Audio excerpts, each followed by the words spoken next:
I had to pick which car would I choose after owning both for a good amount of time, and I'd have to say, overall driving experience, I would pick.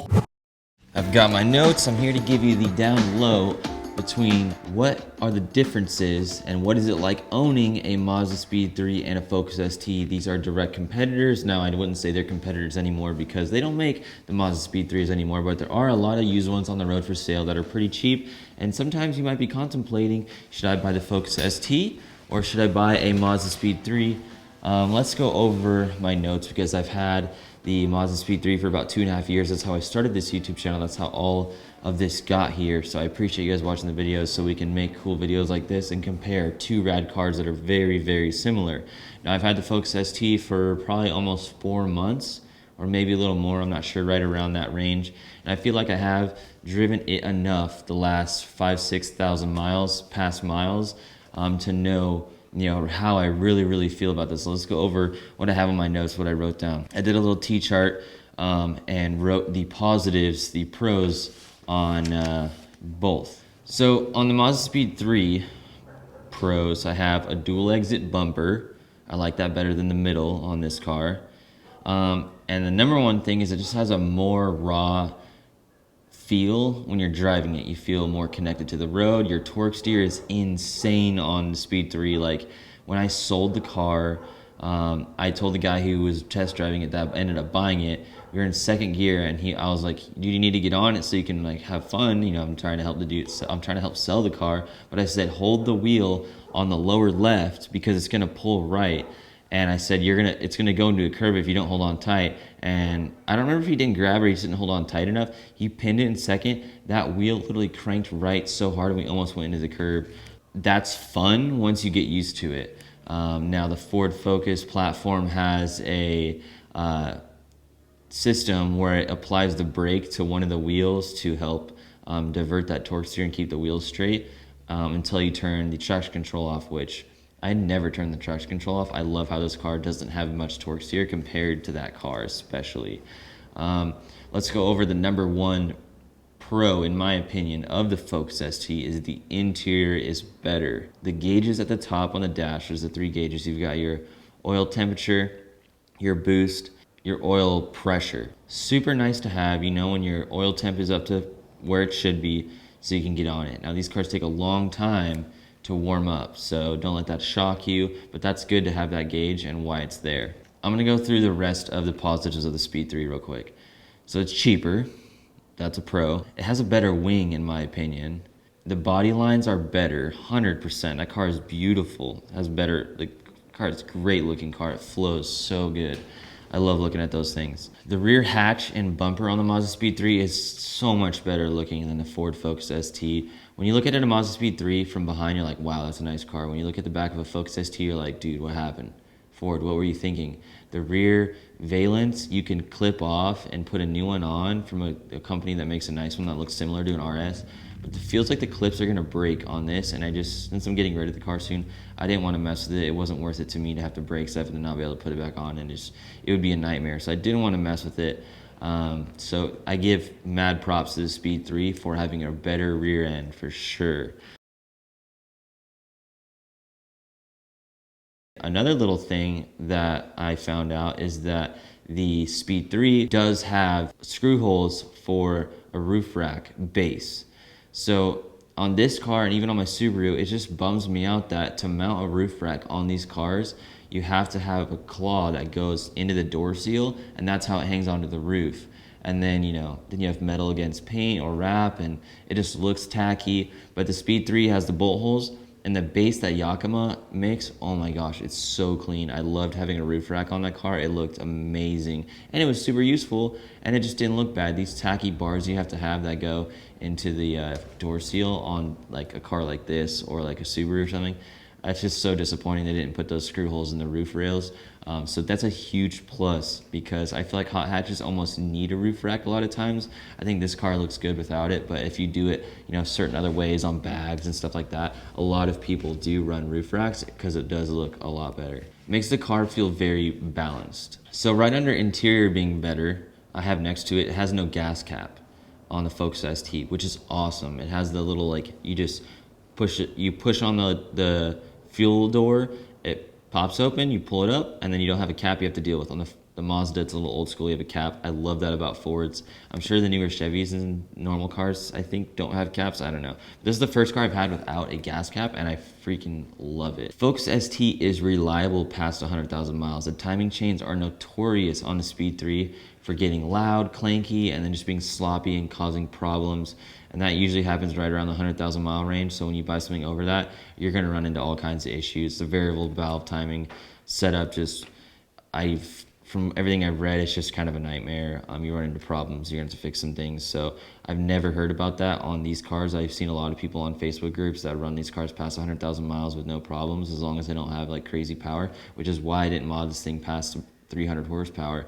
Honestly, these cars are super fun. Leave it reliable. It's a great daily. It's my #1 favorite thing about this car is it's an amazing daily to be driving manual every day. Even in traffic, it doesn't even suck. The clutch is so light. The gearbox is easy. The whole nine. With the short shifter in there, even better. So this car is awesome. I like to leave it like this because it's so good for just being versatile. If you want to go really fast or drive crazy, there's much better platforms out there. This is just great for that, in my opinion. Another pro to the Focus ST is that there's more parts on the market right now, in my opinion. There's so many options, so many things you can do, so many ways you can build it, and it's so simple. And the next thing is it's easy to work on. I'd say they're very, very similar. Like the rear motor mount's identical. There's a lot of parts that are identical, but I think the Focus ST was a little bit cleaner built under the hood and everything like that, so it's a little bit easier to work on. Some people might beg to differ, but the downpipe install on the Mazda took like me and my dad like 9 hours, yet reckon we didn't know as much as I do now. But you know, when you do it on this car, anyone can do it in literally like a couple hours. I think it took me like an hour. In my opinion, don't take this for what it is. I think that the Focus ST has a more unique sound that I like better, in my opinion. Some people will probably beg to differ, but I've had both and I do enjoy the sound more from the Focus ST. It just is more unique, and that's kind of what I like to go for. So if I had to choose, I like the Focus ST exhaust note better. The Focus ST also does not need fuel pump internals right when you get it. So when you get that mod bug, as soon as you get this car, a Mazdaspeed 3, you want to throw a downpipe on? Nope, can't do it. You got to do fuel pump internals. Oh, you get a callback support? Nope, you can't do it. You need fuel pump internals. Oh, you want an intake and risky, you might run lean, you need fuel pump internals. So you don't have to deal with that on this car. You can just go straight to modding, and you don't really have to worry about too much. The ECU on the Ford Focus ST is so much more intelligent than the Mazdaspeed 3. Now I reached out to Alan from Edge Autosport, who is a pro tuner and specialist in both cars and both platforms, and he said, now I think from what he explained to me, the Ford Focus ST ECU is, and most of the Ford Performance are the same, like the RS, the Fiesta ST, their torque targeting, super simple. Like if you throw, this is a great example Alan gave me of what that means. When Alan was at the Cobb Pro Tuner training where they do the Ford platform, he was like, they had a Ford Focus RS, full bolt-ons, they peaked it out horsepower, and then they put the stock tune back on it. So like, let's say it made 450 horsepower on full bolt-ons. Same car, they put it to stock tune, it makes like 350 and stops like right there. So you can mod these cars and the ECU won't let you push it. Now there are little nooks and crannies of a tune, I'd like to say, and to simplify it, that you could run into problems when you don't tune it, and that's why you shouldn't run the car hard unless you have it pro tuned for the parts that you have. But for the most part, this car is really smart and it's safe to run mods even without a tune. Now, I do not recommend at all, please do not run your car hard with a downpipe, with a stock tune, with a Cobb tune. Just spend the money, do it right. Drive it around, be nice to it, drive it like a grandma. I've been there, done that. You don't want to wait, you don't have time. You want to get a sound, go for it. Just don't wide open throttle everywhere. Be nice to it. You will regret it. You might wear your engine down. That might not affect you for the next 30,000 miles, but the last 60 of it, you might have issues. So you never know. Just take that for what it is. Back to talking to Alan though. He said the Ford ECU is harder to understand. He said it's a steeper learning curve than the Mazda platform, the ECU, but the Ford is much better once you understand it, and it is just overall a more intelligent system. Both target load, but for the Mazdaspeed, Cobb has a code for boost targeting. Let's talk about both cars now.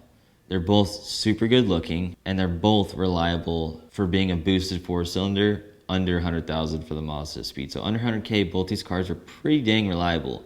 If you don't put crazy horsepower, it's like 300 horsepower, a little more, a little less, you should be fine. As long as you have a proper tune, good fuel, and all your parts are on correctly, I don't think you'll have any issues. And you change the oil on time, put good oil in it, and you put good fuel in it as much as you can. Control that. You guys should be fine. These cars, I had that Mazdaspeed, I romped on that thing, man. I never had a single problem for like 40, 50,000 miles. This thing doesn't eat a drop of oil. It is amazing. And the car runs super good. I've never had any boost leaks. I never have any oil temps get high. Nothing. Once I got that front mount on there, the car is just so dang happy all the time, and it's just begging for you to floor it. It's a great time. If I had to pick which car would I choose after owning both for a good amount of time, and I'd have to say overall driving experience, I would pick the Ford Focus ST. For reasons being, it's more comfortable in the interior, and I even have the ST1 package, and I've ridden in an ST3 package with Recaros, and I think these seats are more comfortable for dailying. Now that you don't have the bolster, it doesn't feel as race car-ish. But for a daily, I think I got lucky getting the ST1. These seats are super comfortable. You don't have to feel bad getting in and out of them. They're cloth.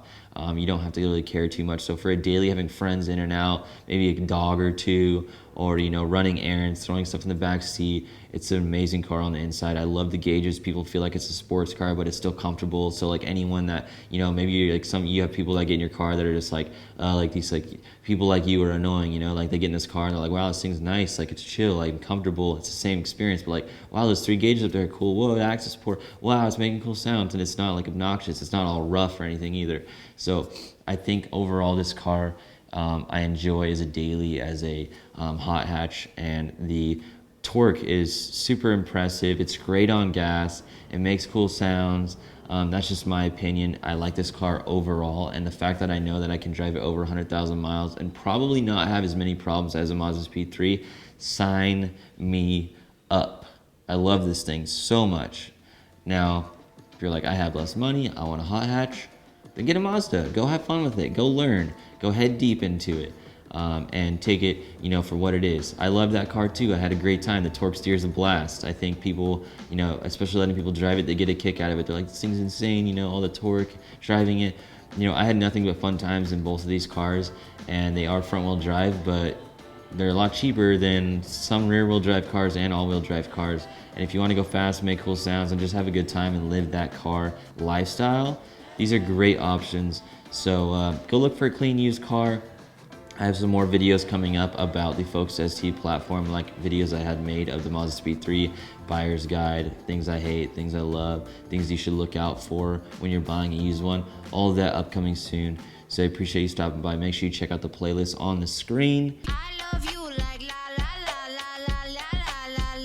If you like building confidence in the garage, learning everything you can before buying a specific sports car model to after getting it and DIY modifying it yourself, you have come to the right place. I hope you considered hitting that subscribe button and join us learning about tons of cars and going fast.